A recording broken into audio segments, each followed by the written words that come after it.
Welcome back students to online classes of Ambition Study centre.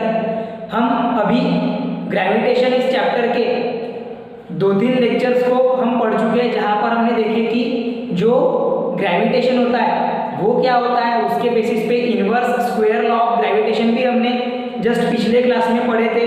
हमने वहाँ पर Kepler's के लॉज क्या होते हैं उसके बारे में भी पूरी जानकारी दी थी। साथ ही साथ में हमने देखे थे कि जो यूनिफॉर्म सर्कुलर मोशन है और सेंट्रीपिटल फोर्स है वो किस तरीके से कोई ऑब्जेक्ट पे या फिर कोई प्लैनेट जो कि रिवॉल्व हो रहा है अराउंड द सन, तो उस पर किस डायरेक्शन में वो एक्ट होता है। साथ ही साथ में आपने देखे थे about the concept of centre of mass. Centre of mass कोई भी बॉडी का या कोई भी ऑब्जेक्ट का क्या होता है, एक ऐसा पॉइंट जहाँ पे होल मास कॉन्सेंट्रेट हुआ है ऐसा अज्यूम किया जाता है, उसे बोला जाता है सेंटर ऑफ मास। ठीक है, चलो तो उसके साथ ही में हमने इतना पूरा पार्ट उसमें कवर किए थे। वहां पर आपको कुछ एग्जांपल्स दिए हुए थे, सॉल्व एग्जांपल्स।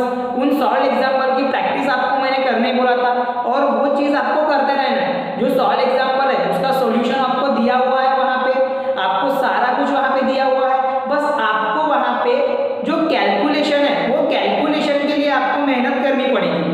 अब आपको वो कैलकुलेशन किस तरीके से करना है, मतलब कि जो वैल्यूज पुट करने के बाद में वहां पे कभी कभार डायरेक्ट आंसर दिया रहेगा, तो वो डायरेक्ट आंसर को आपको खुद के बेसिस पे घर पे आपको उसको क्या करना है, सॉल्व करते चलना है और वो एक पूरे के पूरे एग्जाम्पल को ट्राई करते रहना है घर पे। समझ में आ रहा? आपके पेज नंबर अगर हम बात करेंगे 6 पे, तो आपको 2 सॉल्व एग्जाम्पल दिए हुए थे, वो आपने ट्राई करते रहना है। उसके लिए आपको क्या क्या फॉर्मूलेज लग रहे हैं वो पहले स्टार्टिंग में लिखो, उसके बाद में उन एग्जाम्पल्स की प्रैक्टिस करो। इस तरीके से करना है तो आपको क्या होगा कि न्यूमेरिकल्स भी आते हैं एग्जाम में, तो वो न्यूमेरिकल्स भी आपको प्रॉपरली जमेंगे। फिर आपको कैलकुलेशन पे पूरा वर्क करना है। ध्यान में आ रहा? चलो उसके बाद में आज हम जो पढ़ने वाले हैं, अभी तक के हमने ग्रेविटेशन क्या होता है ये पढ़ लिए, अब हम रिलेट करेंगे अर्थ के ग्रेविटेशनल फोर्स के साथ में। अभी तक के हमने ग्रेविटेशनल फोर्स के बारे में पढ़े कि कोई ऐसा फोर्स जो दो ऑब्जेक्ट को क्या करता हो, अट्रैक्ट करता हो, अपने ओर खींचता हो और उनकी जो डायरेक्शन रहेंगी फोर्स की वो रहेंगी toward the centre of the body और सेंटर ऑफ द ऑब्जेक्ट। तो वो जो फोर्स है वो अर्थ किस प्रकार से एक्सर्ट करता है और उसको क्या बोला जाता है, उसको बोला जाता है अर्थ ग्रेविटेशनल फील्ड। उसको क्या बोला जाएगा?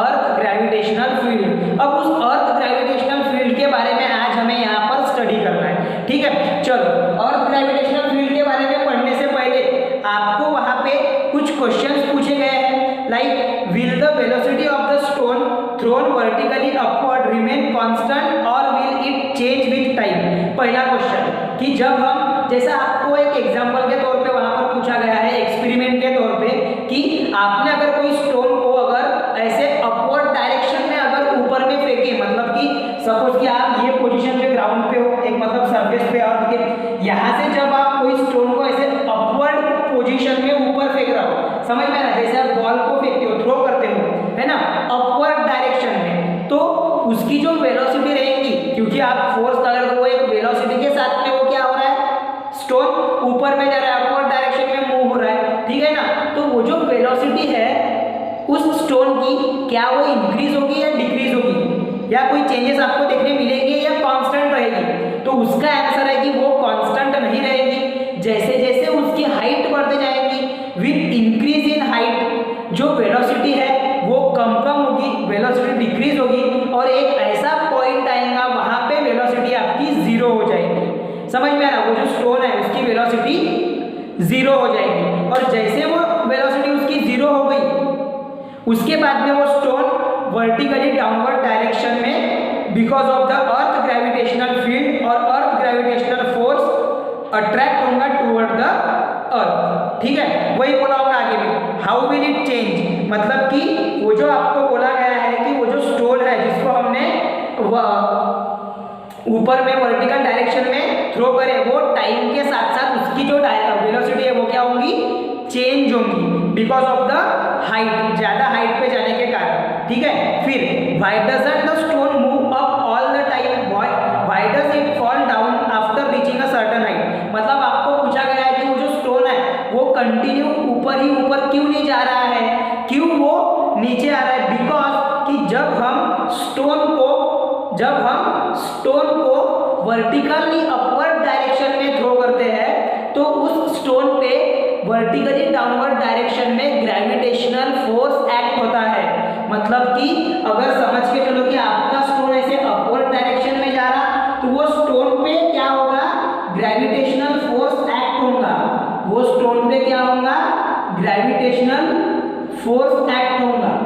समझ में आ रहा? और वो जो ग्रेविटेशनल फोर्स है वो रहता वर्टिकली डाउनवर्ड, वो जो ग्रेविटेशनल फोर्स है वो क्या रहता, वर्टिकली डाउनवर्ड रहता। समझ में आ रहा? मतलब ऊपर से नीचे की ओर आने वाला उस डायरेक्शन में, वर्टिकली डाउनवर्ड ऐसे, ठीक है। उसके बाद में आपको बोला गया है कि why does it fall down after reaching a certain height, वही कि उसकी वेलोसिटी जो है वो उसकी पूरी जीरो हो जाती है और उस वजह से वो एक सर्टेन हाइट पे पहुंचने के बाद में वर्टिकली डाउनवर्ड डायरेक्शन में because of gravitational force surface पे आके वापस आ जाता है। What does its maximum height depend on, उसकी जो मैक्सिमम हाइट है, मतलब कि आपने जिस स्टोन को थ्रो करे हैं in the vertically upward direction, उस स्टोन की मैक्सिमम हाइट कितनी रह सकती है, वो डिपेंड रहेगी उसके इनिशियल वेलोसिटी पे। मतलब आपने जब उसको थ्रो करे, जब हम उसको उस स्टोन को या फिर कोई बॉल को थ्रो करेंगे तो वो थ्रो करते वक्त उसकी इनिशियल वेलोसिटी कितनी है, उस स्टोन की इनिशियल वेलोसिटी जो है, rate of change of displacement उसका, तो उसकी जो स्पीड है, उसकी जो वेलोसिटी है इनिशियल स्टार्टिंग में, वो डिपेंड करेंगी, उस पे डिपेंड करेगा कि स्टोन कितने हाइट तक के जाएगा। समझ में आ रहा? हो सकता है ऐसे क्वेश्चन आपको ओपन माइंडेड क्वेश्चन में आपको आए 3 मार्क के लिए या 2 मार्क के लिए इन द बोर्ड एग्जाम, तो आपको ऐसे क्वेश्चन को भी ध्यान में रखते चलना है। इसको आप अपने नोट्स में उतारो, देखो, उसको समझो और आंसर लिखो उसके। समझ में आ रहा है? उसके बाद में अभी बढ़ते हैं आगे। चलो, तो इस एग्जाम्पल पर से हमें ये क्लियर हुआ कि अर्थ जो है वो अट्रैक्ट करती है हर एक ऑब्जेक्ट को नियर इट, उसके पास में वो अट्रैक्ट करती है, टुवर्ड इटसेल्फ। 2 कारण है यहाँ पर। जो अर्थ है वो अपने पास में किसी भी ऑब्जेक्ट को क्या करती है, अट्रैक्ट करती है, मतलब खींचने का काम करेगी, साथ ही साथ में टुवर्ड इटसेल्फ, या फिर अगर कोई ऑब्जेक्ट अगर किसी वेलोसिटी के साथ में अगर मूव हो रहा है उस अर्थ के ऑर्बिट में, तो वो अपने ऑर्बिट में ही उसको मूव कराने को देखेंगी, मतलब कि वो उस पे अपना ग्रेविटेशनल फोर्स एक्सर्ट करती है। समझ में आ रहा है?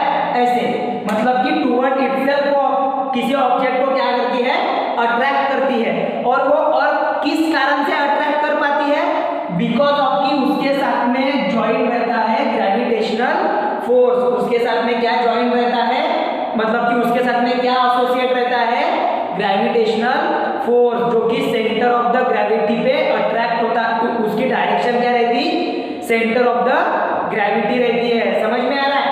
हाँ। उसके बाद में सेंटर ऑफ द अर्थ की तरफ उसकी डायरेक्शन रहती है।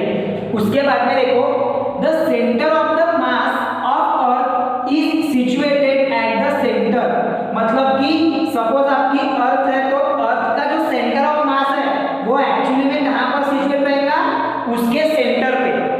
अगर आपकी अर्थ है तो आपके अर्थ का जो सेंटर ऑफ मास है, मतलब एक ऐसा पॉइंट जहां पे whole mass of the earth concentrate किया जाता है, ऐसा माना गया है, तो वो जो है वो क्या रहेगा, उसका सेंटर अर्थ का, मतलब कि अर्थ का जो खुद का सेंटर है वहीं पे उसका सेंटर ऑफ मास भी सिचुएटेड रहता। और ये आपने देखी थी कि स्फेरिकल बॉडीज के लिए जनरली जो सेंटर ऑफ द मास है वो क्या रहता है, वो रहता है उसका सेंटर, है ना, वो क्या रहता है, उसका सेंटर। उसके बाद में so the gravitational force is directed toward the centre of the अर्थ। ये ध्यान में रखना पड़ेगा कि जो सेंटर ऑफ मास है उसी के डायरेक्शन में आपका ग्रेविटेशनल फोर्स एक्ट हो रहा है, और सेंटर ऑफ मास अर्थ का उसका खुद का सेंटर है। इस वजह से जो ग्रेविटेशनल फोर्स एक्ट होता है सर से अपना अर्थ के कारण, तो उसकी जो डायरेक्शन रहेगी उस ग्रेविटेशनल फोर्स की, वो डायरेक्टेड रहेगी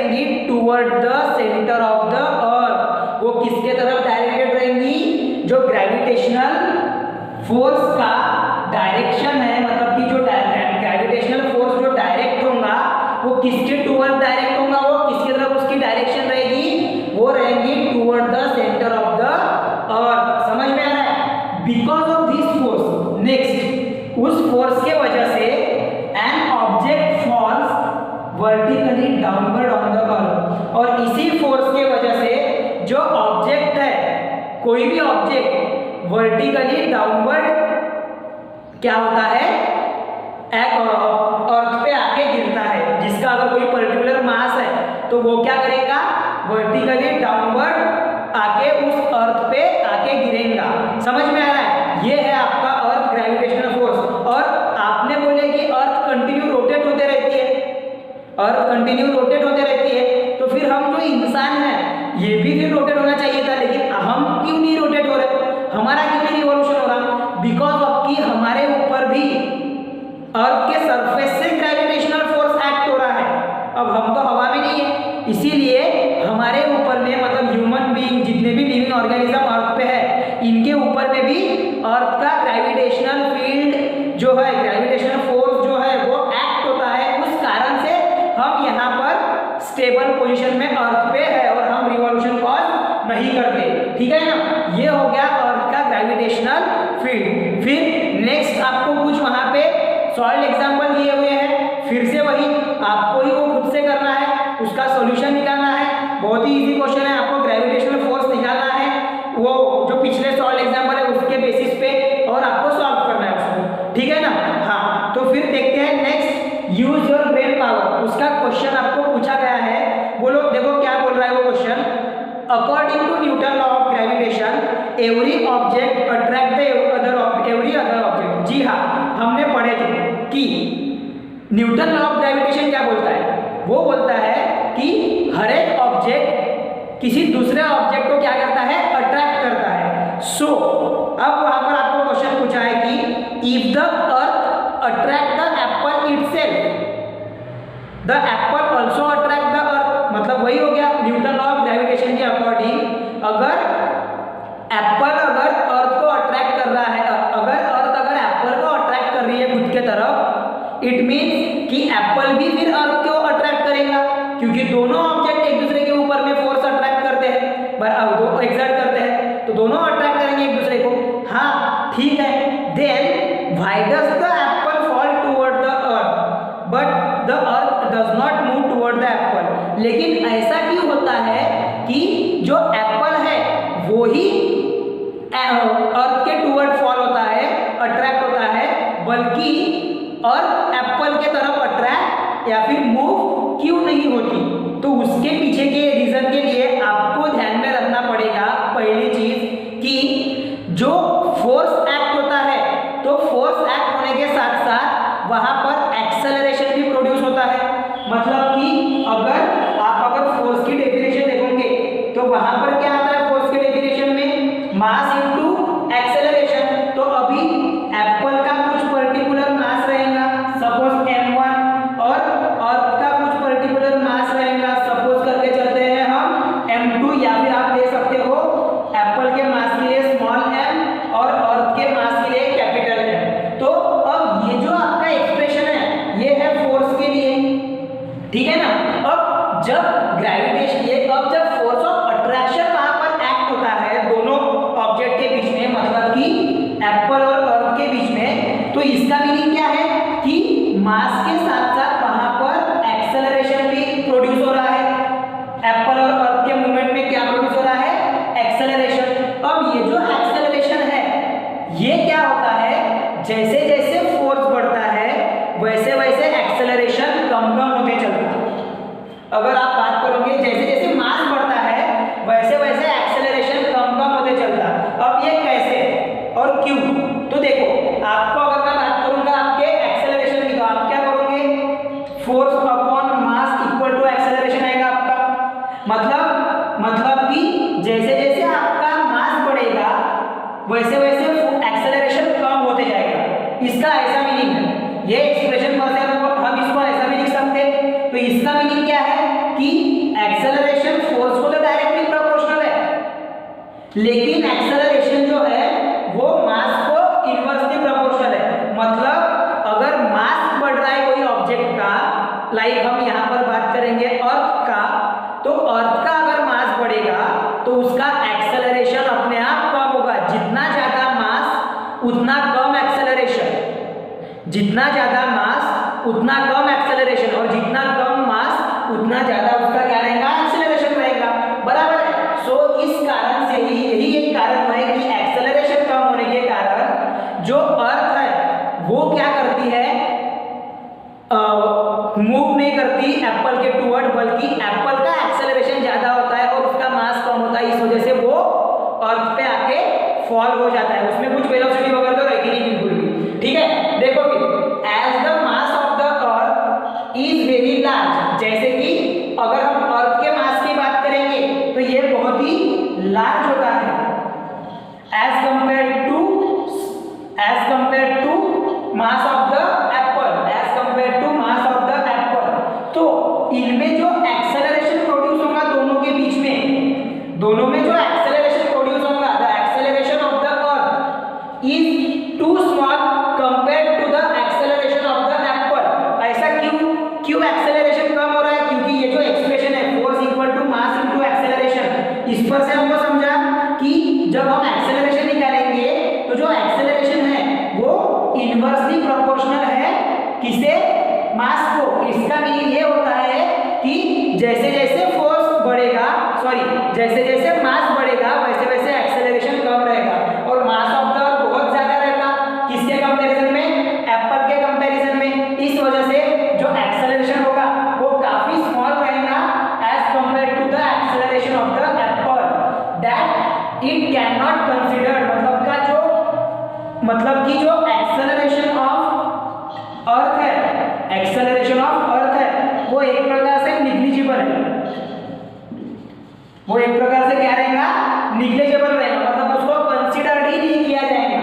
इसी कारण से जो एप्पल है वो अर्थ के टूवर्ड फॉल होता है, ना कि अर्थ एप्पल के टूवर्ड मूव होगी। समझ में आ रहा, ये उसके पीछे का मीनिंग है, समझ में आ गया। चलो, तो ये आपको ध्यान में रखना है। उसके बाद में आपको दिया हुआ है आपके टेक्स्ट बुक में कि ग्रेविटेशनल फोर्स जो कि अर्थ एक्सर्ट करता, वो एक्ट होता है मून पे।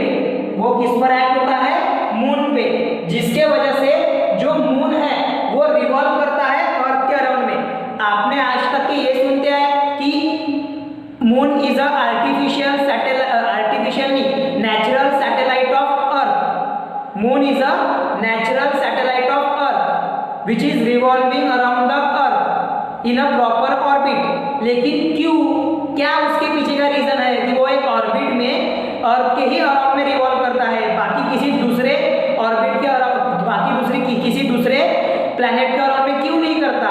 बिकॉज अर्थ क्या करती है, उस मून पे अपना ग्रेविटेशनल फोर्स एक्सर्ट करती है।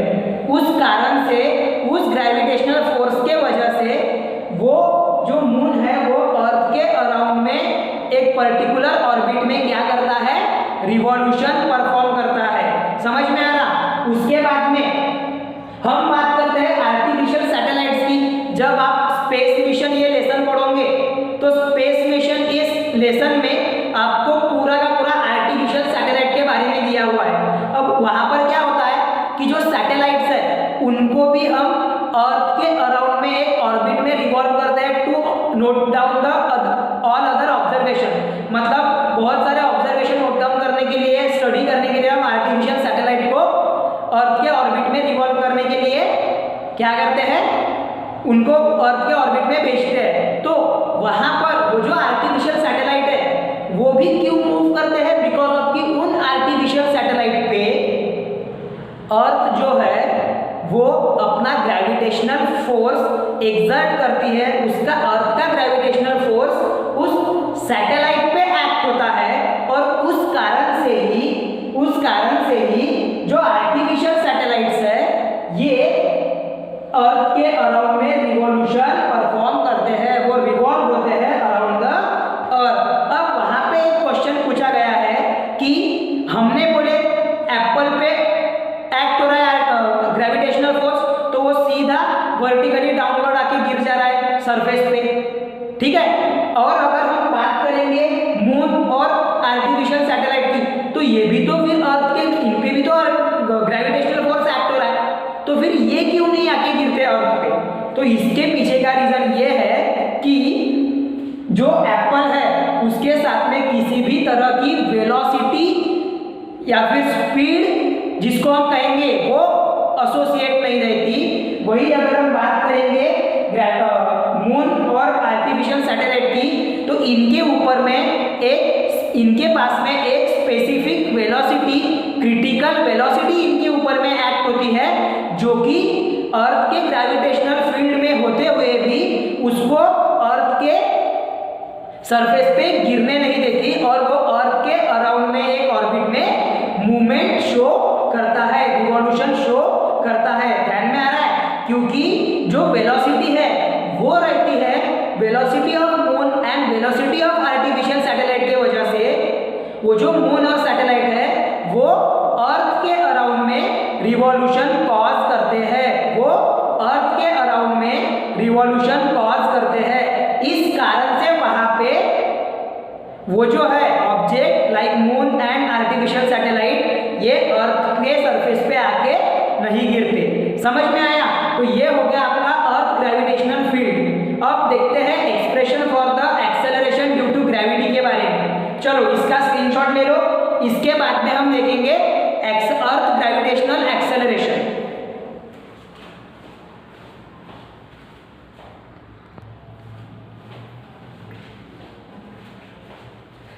चलो अभी देखते हैं अर्थ ग्रेविटेशनल एक्सेलरेशन। अभी तक क्या हमने अर्थ के ग्रेविटेशनल फोर्स के बारे में पढ़ा। अब जो फोर्स एक्ट हो रहा है, तो ये फोर्स क्या करता है?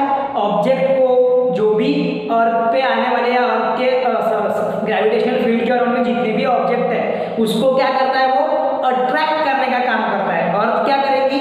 सभी ऑब्जेक्ट को अपनी ओर खींचने का काम करेगी, अट्रैक्ट करने का काम करेगी, बिकॉज ऑफ की अर्थ के पास में क्या है? उसका एक सेपरेट अपना खुद का ग्रेविटेशनल फोर्स है। अब वो जो ग्रेविटेशनल फोर्स है वो एक्ट हो रहा है, मतलब कि वहां पे कहीं ना कहीं पे एक ऐसी टर्म प्रोड्यूस होंगी जिसको हम बोलेंगे एक्सेलरेशन।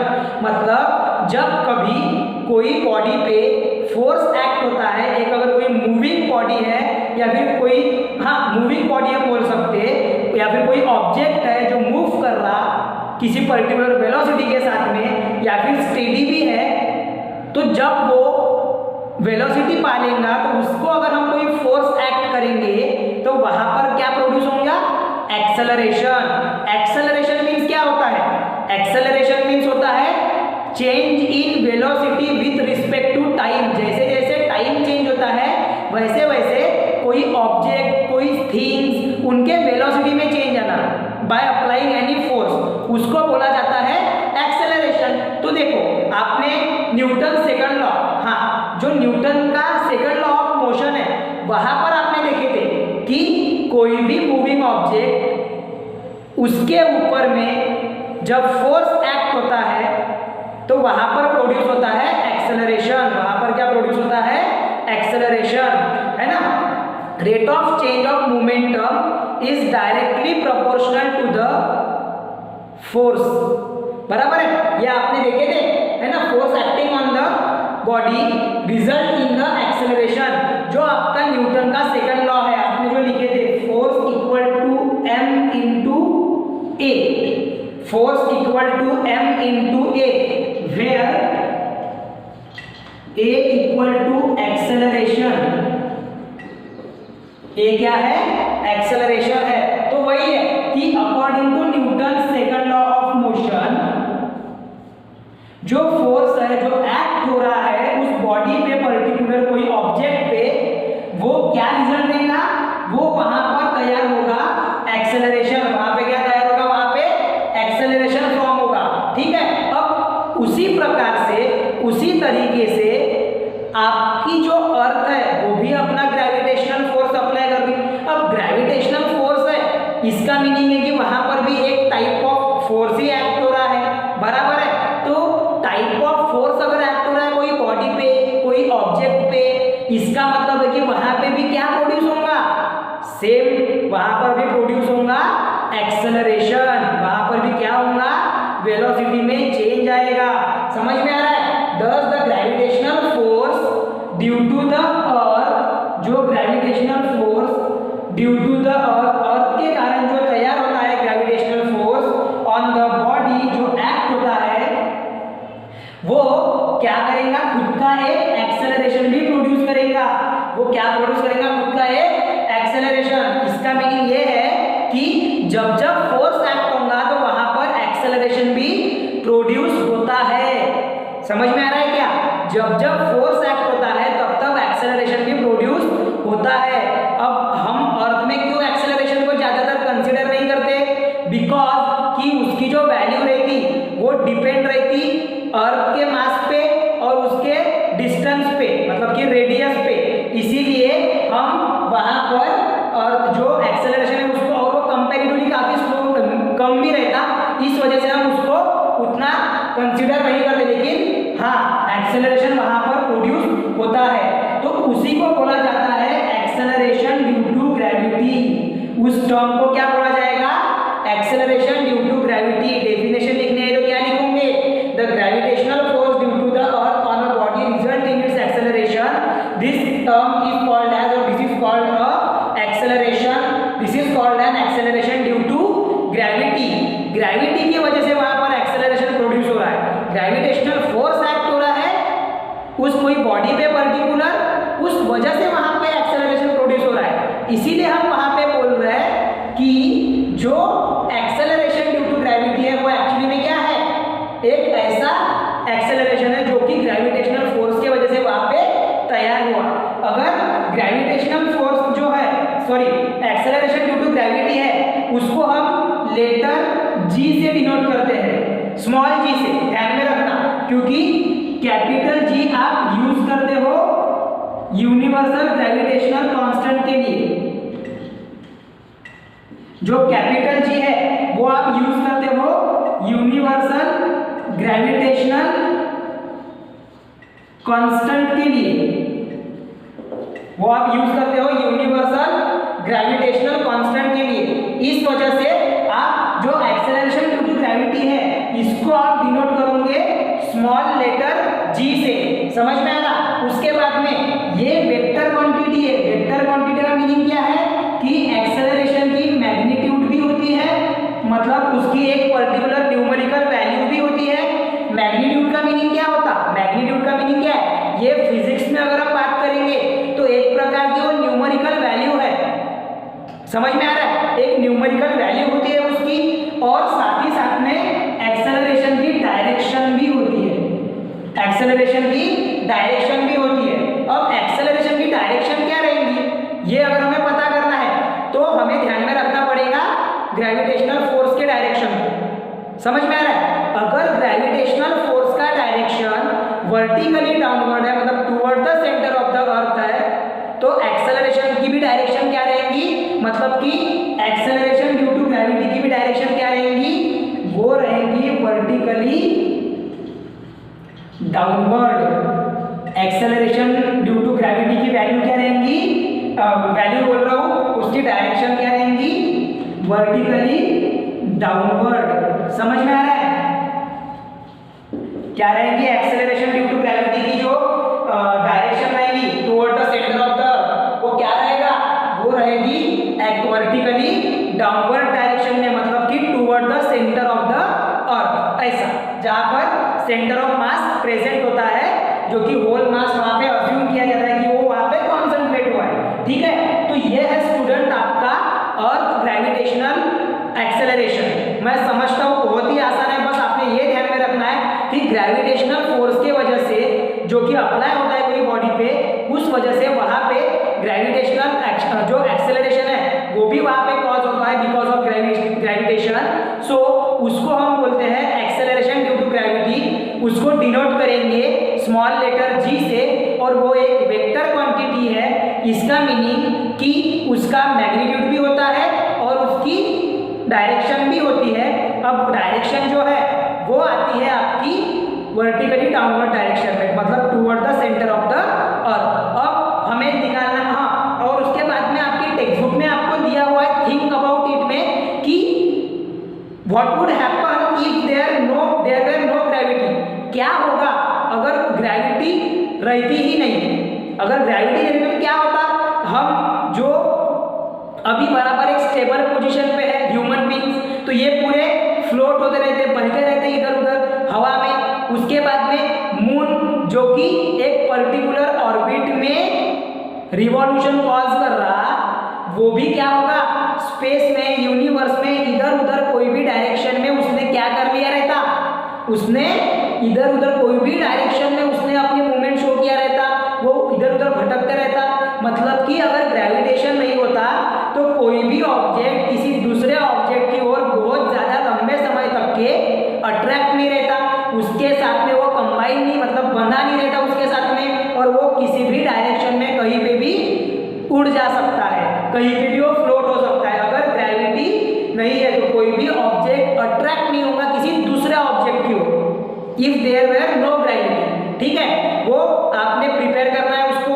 साथ ही साथ में सेकंड क्वेश्चन आपको पूछा है आपके टेक्स्ट बुक में कि what would happen if the value of G, value of G मतलब यूनिवर्सल ग्रेविटेशनल कांस्टेंट, अगर वैल्यू ऑफ जी अगर हमने डबल कर दिए, अगर यूनिवर्सल ग्रेविटेशनल कांस्टेंट की वैल्यू अगर हमने डबल कर दिए, तो अगर लार्ज कर दिए, डबल कर दिए, तो उसका क्या असर होगा।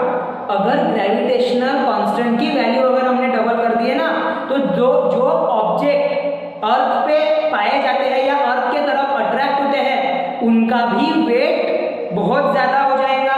उनका वेट ज्यादा होने के कारण उनको इजीली पिक करना बड़ा मुश्किल जाएगा। उसके बाद में जो ह्यूमन बॉडी का वेट है, जो ओरिजिनल वेट है, उससे वो भी डबल हो जाएगा, वो भी ट्वाइस बन जाएगा, और हमारी जो बॉडी है वो फिर तकलीफ देगी हमें, हमारा ही जो वेट है वो सहन करने में, मतलब हमारा वेट खुद सपोर्ट करने के, हमको सपोर्ट नहीं करेगी हमारी बॉडी, और हम कहीं ना कहीं वहां पर डिफिकल्टी फेस करेंगे। ऐसे बहुत से अलग अलग और डिफरेंट कॉज आपको देखने मिलेंगे अगर हमने अगर क्या हो गया, यूनिवर्सल ग्रेविटेशनल कांस्टेंट मतलब जी की जो वैल्यू है ये अगर डबल हो गई, क्योंकि मास ऑफ द ऑब्जेक्ट बढ़ जाएंगे तो उनको पिक करना, उनका वेट डबल हो जाएगा, वो भारी हो जाएंगे, हम भी बराबर से वर्क नहीं कर पाएंगे प्रॉपरली। बहुत सारी ऐसी चीजें होती है। अर्थ का जो ऑर्बिट है अराउंड द सन, वो भी अफेक्ट होगा, वो प्रॉपरली एक ऑर्बिट में रिवॉल्यूशन कॉज नहीं कर पाएंगी, तो हो सकता है हमें सनलाइट से प्रॉब्लम हो जाए। मतलब एक प्रकार से वो हमारे लिए एक ट्रेजेडी बन के निकलेगी अगर, और हमने अगर ग्रेविटेशनल कांस्टेंट की वैल्यू अगर डबल कर दी तो। ठीक है, चलो ये था आपका थिंक अबाउट इट के कुछ क्वेश्चन। अब आपको दिया हुआ है next topic, value of g on the surface of earth. क्या बोला गया है, value of g on the surface of earth. अब ये जो वैल्यू ऑफ जी है मतलब कि acceleration due to gravity, value of g means क्या है यहाँ पे, एक्सेलरेशन ड्यू टू ग्रेविटी। इसकी वैल्यू एक्चुअली में क्या रहेंगी वो निकालने के लिए हम एक्सप्रेशन निकालेंगे, उसके मदद से उसकी वैल्यू निकालेंगे और फिर देखेंगे कि उसकी वैल्यू क्या रहेगी। तो देखो क्या बोला गया है, we can calculate the value of g acceleration due to gravity by using Newton's universal law of gravitation. दिमाग दौड़ाओ, याद करो कि Newton's law of universal law of gravitation क्या था, Newton's universal law of gravitation, the force acting on the object is directly proportional to the product of the masses of the two objects and inversely proportional to the square of the distance between them। था ये, मतलब कि दो object जिनका मास होगा उसका product और उसको डायरेक्टली प्रोपोर्शनल फोर्स, और जो उनके दोनों के बीच में डिस्टेंस है उसको इनवर्सली प्रोपोर्शनल। तो वो हम लिख लेंगे सबसे पहले कि यूनिवर्सल ग्रेविटेशनल कांस्टेंट का जो आपका फॉर्मूला था वो था Fg(m1 m2 अपॉन d²। अब ये हो गया दो ऑब्जेक्ट के लिए, यहां पर हम बात कर रहे हैं अर्थ के लिए। तो देखो हम क्या करेंगे, here let m, capital M is the mass of the earth, मतलब कैपिटल M सपोज क्या है, मास ऑफ द अर्थ लेंगे, small m with the mass of the any object, मतलब कोई भी ऑब्जेक्ट का मास जो कि उस अर्थ पे आके फॉल हो सकता है या फिर उस अर्थ के ग्रेविटेशनल फील्ड के अराउंड में रहेगा, उसका mass, mass of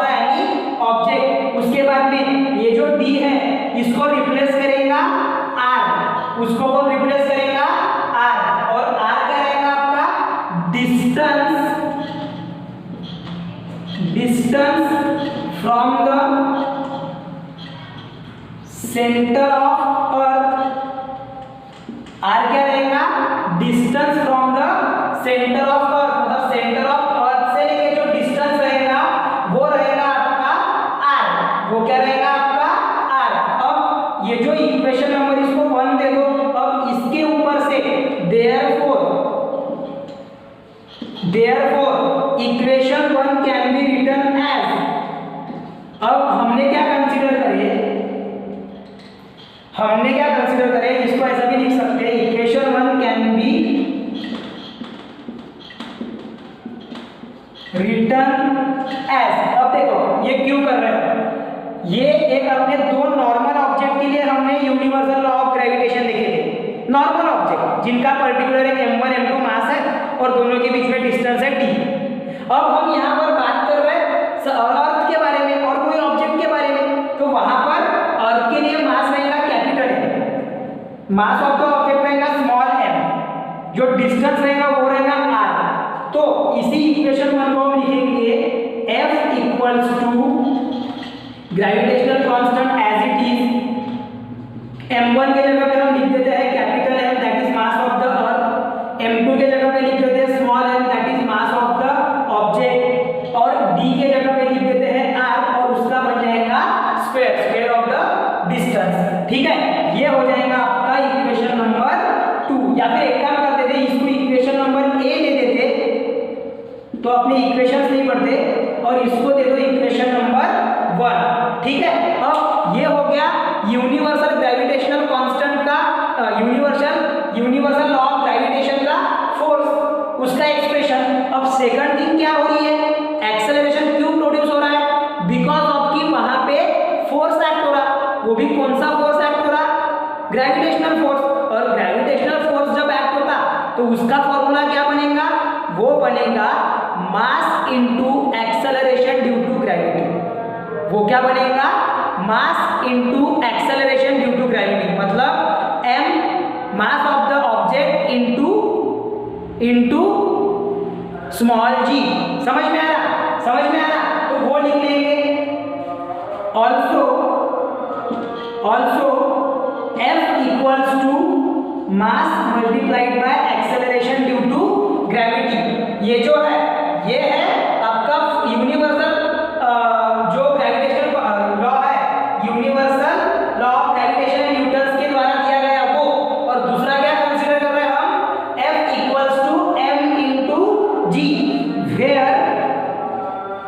where g equal to acceleration due to gravity. ऐसा लिख देंगे हम यहाँ पे रीजन में, g क्या है एक्चुअली में, एक्सेलरेशन ड्यू टू ग्रेविटी। और इसी को देंगे हम इक्वेशन नंबर 2, इसी को क्या देंगे, इक्वेशन नंबर 2। अब इक्वेशन नंबर 1 और इक्वेशन नंबर 2 को कंपेयर करो, इक्वेशन नंबर 1 और इक्वेशन नंबर 2 को कंपेयर करो, लेफ्ट हैंड साइड इक्वल है, मतलब फोर्स इक्वल है, तो हम यहाँ पर क्या लिख सकते हैं, हम लिखेंगे यहाँ पे फ्रॉम, इनकी लेफ्ट हैंड साइड इक्वल है, लेफ्ट हैंड साइड इक्वल है मतलब उनकी राइट हैंड साइड भी इक्वल होगी, मतलब from equation 1 and 2, from equation 1 and 2 क्या हो जाएगा, mg equals to gmm upon r square, gmm upon r square. समझ में आ रहा, ये जो रेडियस है ये है डिस्टेंस ऑफ द ऑब्जेक्ट, ये क्या है रेडियस, ऑब्जेक्ट ये जो है ये रेडियस है डिस्टेंस ऑफ द ऑब्जेक्ट। और अगर ऑब्जेक्ट अगर सिचुएटेड है सरफेस ऑफ द अर्थ पे, ठीक है ना, ये है आपका r स्क्वायर। अब देखो वो बाद में देखते हैं, ठीक है, आपने इतने पार्ट का स्क्रीनशॉट ले लेना है, आप लोगों ने इतने पार्ट का स्क्रीनशॉट ले लेना है, ठीक है, ले लिए, चलो। हाँ, यहां से मैं इरेज कर देता हूं।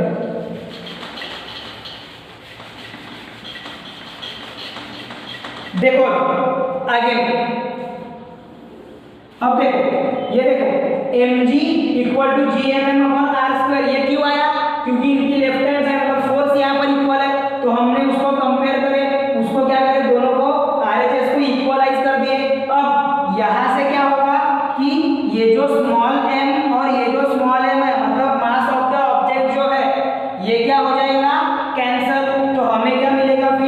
Therefore small g equals to GMM upon r square.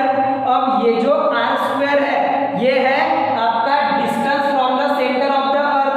Suppose करके चलते कि जो ऑब्जेक्ट है आपका जिस पर acceleration due to gravity cause हो रहा है, जो ग्रेविटेशनल फोर्स हो रहा है उस पे अप्लाई हो रहा है, वो ऑब्जेक्ट आपका सरफेस पे है अर्थ के, वो आपके सरफेस पे है, अर्थ के सरफेस पे आपका ऑब्जेक्ट। तो हम क्या कंसीडर करेंगे, consider the radius of earth equal to r। हमें क्या कंसीडर करना है कि जो रेडियस ऑफ अर्थ है वो सपोज क्या है, r है। मतलब कि आपका जो डिस्टेंस है from the centre of the earth to the surface of the earth, आपका जो डिस्टेंस है अर्थ का from the centre of the earth to the surface. अब टू द सरफेस क्यों बोल रहा है, क्योंकि हमने ऐसा अज्यूम करे कि जो आपका ऑब्जेक्ट है जिस पर ग्रेविटेशनल फोर्स एक्ट हो रहा वो सरफेस पे है, किसके, अर्थ के। तो जो डिस्टेंस रहेगा वो इक्वल किसको रह जाएगा, रेडियस ऑफ द अर्थ को, क्योंकि उसमें कोई हाइट वगैरह नहीं है ना एक्स्ट्रा की। समझ में आ रहा है क्या, मतलब कि कंसीडर करो आपका अर्थ जिसका ये सेंटर है, हमने स्टार्टिंग में आपका ऑब्जेक्ट यहाँ पर है, स्टार्टिंग में आपका ऑब्जेक्ट यहाँ पर है, तो ये हो जाएगा उसका डिस्टेंस जिस पे एक्ट हो रहा है ना, तो ये रहेगा सपोज r। अब हम बात कर रहे हैं कि आपका जो ऑब्जेक्ट है वो आ गया सरफेस पे, आपका ऑब्जेक्ट इस पे आ गया सरफेस पे, तो इतना तो आपका क्या रहता, रेडियस ही रहता, किसका, अर्थ का, है ना। तो हम वही कंसीडर कर रहे हैं कि अगर आपका ऑब्जेक्ट अर्थ के सरफेस पे है तो आपका जो रेडियस ऑफ द अर्थ है वो क्या आ जाएगा, r, which is equal to distance of from the centre of the surface to the object, बराबर है।